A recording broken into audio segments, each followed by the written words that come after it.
બધાના ઘરમાં લગભગ 4 થી 5 રોટલી તો વધી જ જતી હોય છે।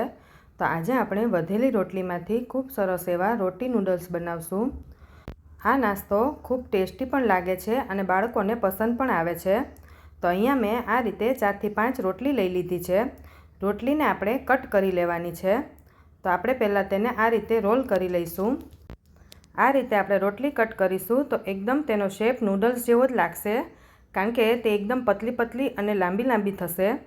તો આ રીતે આપણે એકદમ પતલું અને આ રીતે ગોળ ગોળ કરીને કટ કરવાનું છે। આને આપણે એકદમ જાડું નહીં કટ કરવાનું, પતલું પતલું જ કટ કરી દેવાનું છે। આ રીતે આપણે બધી જ રોટલીને કટ કરી લઈએ। તો રોટલી આપણી કટ થઈ ગઈ છે, તમે જોઈ શકો છો એકદમ પતલી અને આ રીતે કટ થઈ ગઈ એટલે નૂડલ્સ જેવી જ લાગે છે। તો હવે આપણે તેનો વઘાર કરવાના છીએ। તો તેના માટે એક પેનમાં 2 ચમચી જેટલું તેલ લઈ લેવાનું છે। તેલનો ઉપયોગ વધારે નથી કરવાનો। પછી આપણે તેમાં 1 લીલું મરચું મેં કટ કરીને લીધું છે। તમને વધારે તીખું પસંદ હોય તો તમે મરચું વધારે પણ લઈ શકો છો।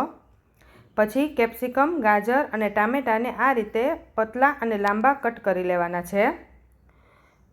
અહીંયા વેજીટેબલ્સ તમે તમારા પસંદ પ્રમાણે વધારે ઓછા એડ કરી શકો છો। તમને કોબીજ પસંદ હોય તો એ પણ તમે એડ કરી શકો છો। પછી આપણે તેને તેલમાં સાતળી લીધું। પછી આપણે તેમાં મીઠું સ્વાદ પ્રમાણે એડ કરવાનું છે। આપણે વેજીટેબલ્સને એકદમ વધારે પહેલાં ચોળવી નથી લેવાના, આપણે તેને ક્રન્ચી ટેસ્ટ આવે એવા જ રાખવાના છે। પછી આપણે તેમાં થોડોક મરી પાવડર એડ કરીશું, અડધી ચમચી જેટલું લાલ મરચું પાવડર, 2 ચમચી જેટલો સોયા સોસ, 1 ચમચી જેટલો ગ્રીન ચીલી સોસ, તમે રેડ ચીલી સોસ પણ લઈ શકો છો, 2 ચમચી જેટલો ટોમેટો સોસ એડ કરી દેવાનો છે। હવે આ બધું જ સારી રીતે મિક્સ કરી લઈએ। પછી આપણે તેમાં જે રોટલી આપણે કટ કરીને રાખી હતી એ એડ કરી દેવાની છે અને તેને આપણે એકદમ હલકા હાથે આ રીતે મિક્સ કરી લેવાનું છે। આ રીતે તમે રોટલીનો ઘરે જ નાસ્તો બનાવીને જ બાળકોને આપી શકો છો અને આ નાસ્તો એકદમ હેલ્ધી પણ કહેવાય છે અને ટેસ્ટી પણ લાગે છે। તમે બાળકોને લંચ બોક્સમાં પણ આપી શકો છો। તો તૈયાર થઈ ગયા છે આપણા રોટી નૂડલ્સ। વધેલી રોટલીનો ખૂબ સરસ એવો નાસ્તો આપણો તૈયાર થઈ ગયો છે।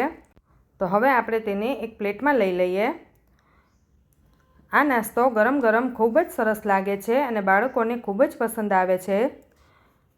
તો આ રીતે બનાવેલા રોટી નૂડલ્સ તમે પણ ઘરે જરૂરથી ટ્રાય કરજો।